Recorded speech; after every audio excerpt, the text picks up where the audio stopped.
3 semanas depois de enterrar meu filho, acordei no meio da madrugada com o som de risadas vindas da sala. Risadas, na casa onde ainda havia flores murchas do velório sobre a mesa. Desci as escadas devagar, com o coração apertado, e vi minha nora no sofá, com outro homem. Não era uma visita, era intimidade. E quando ela me viu parada ali na entrada da sala, não pediu desculpas.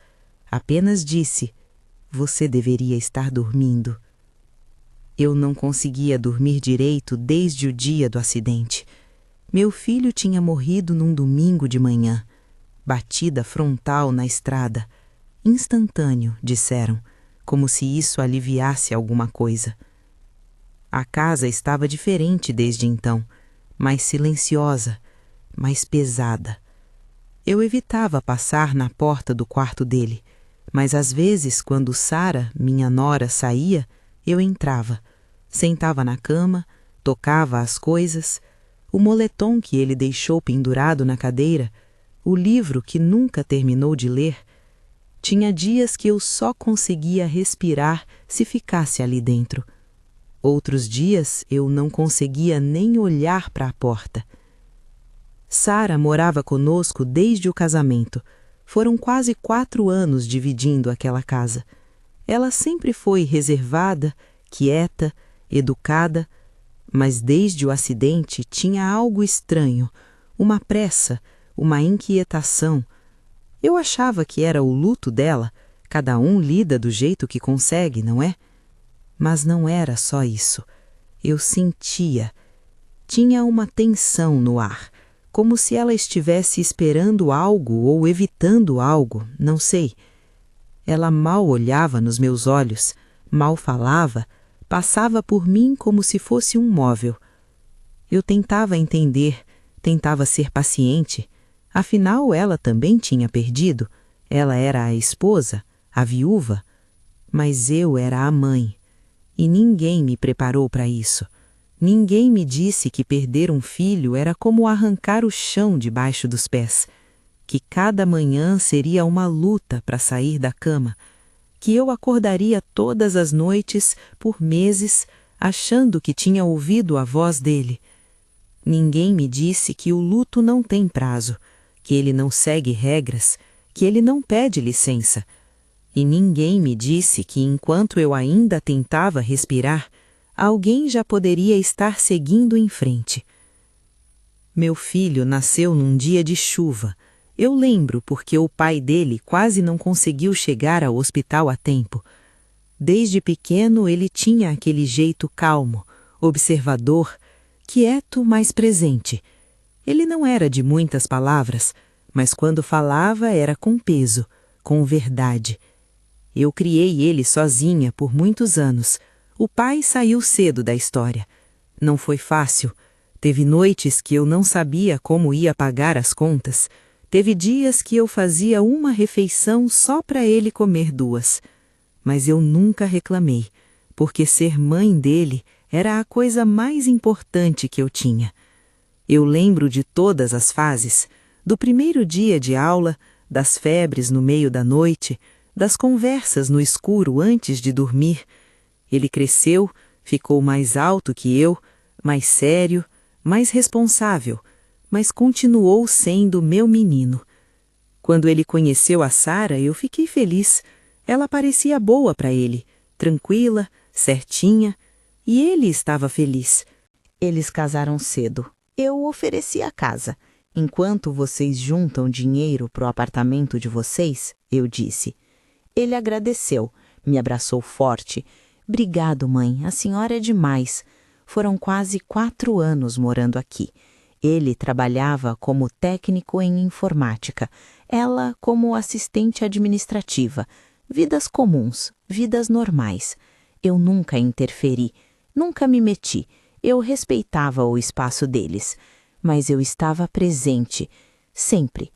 Eu lembro do último café da manhã que tomamos juntos. Foi no sábado, antes do acidente. Ele estava de folga. Sentou comigo na cozinha. Tomamos café em silêncio. Ele olhava o celular, eu olhava para ele. Eu não sabia que aquele seria o último. Se eu soubesse, teria dito mais, teria abraçado mais, teria guardado aquele momento com mais força. Mas a gente nunca sabe, né? A gente nunca imagina que aquele café da manhã comum é o último. No domingo, ele saiu cedo, ia visitar um amigo, voltaria para o almoço. Não voltou. A ligação veio ao meio-dia. Acidente, grave, hospital. Quando eu cheguei, já era tarde. Eu não consegui me despedir, não consegui segurar a mão dele, não consegui dizer que eu o amava.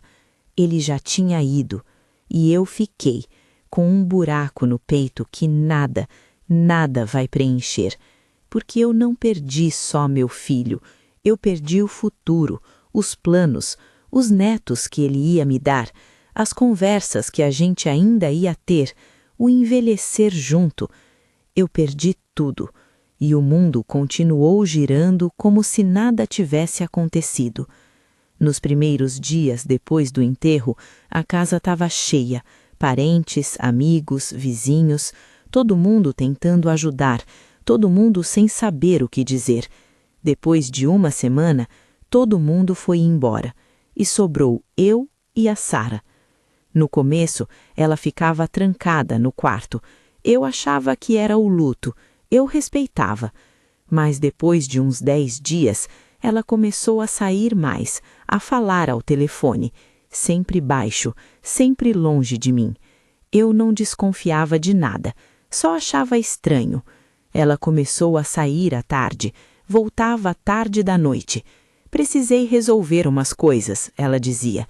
Eu não perguntava, cada um tem seu jeito de lidar. Mas tinha algo diferente nela. Ela estava mais leve.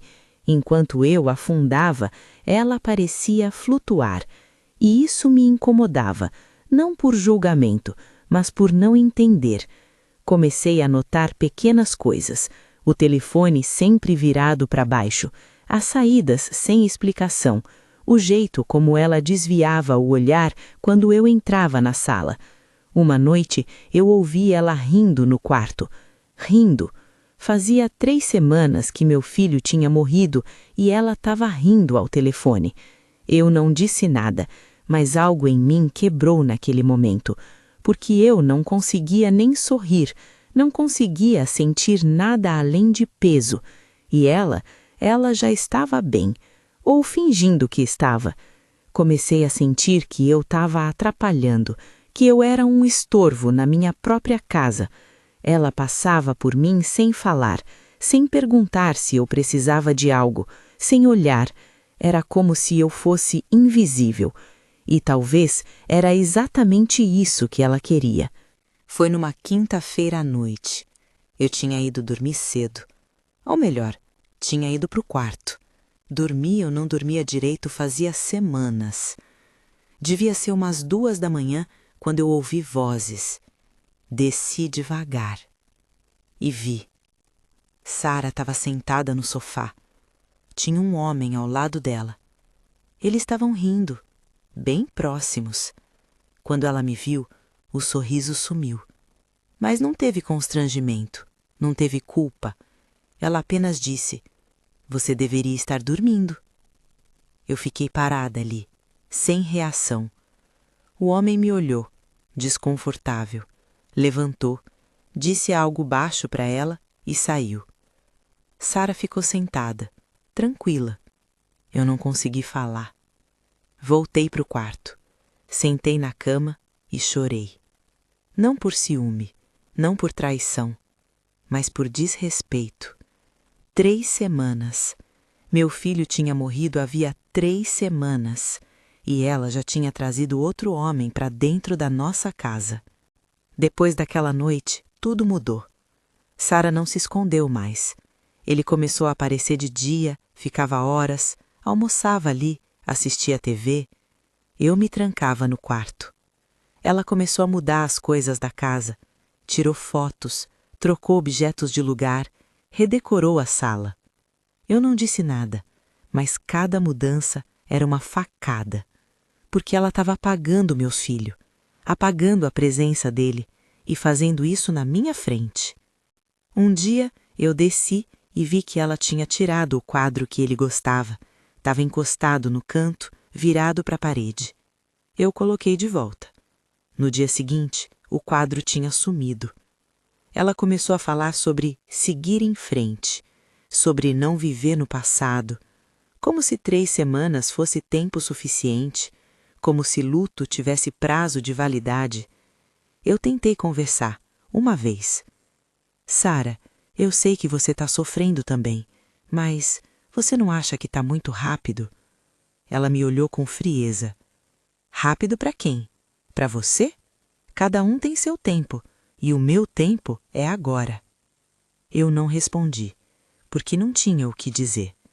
Ela tinha razão. Cada um tem seu tempo.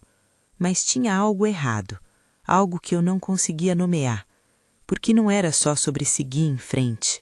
Era sobre apagar, substituir, esquecer. E eu não estava pronta para esquecer. Foi numa manhã de sábado. Sara sentou comigo na cozinha. Estava séria. Precisamos conversar. Meu coração apertou.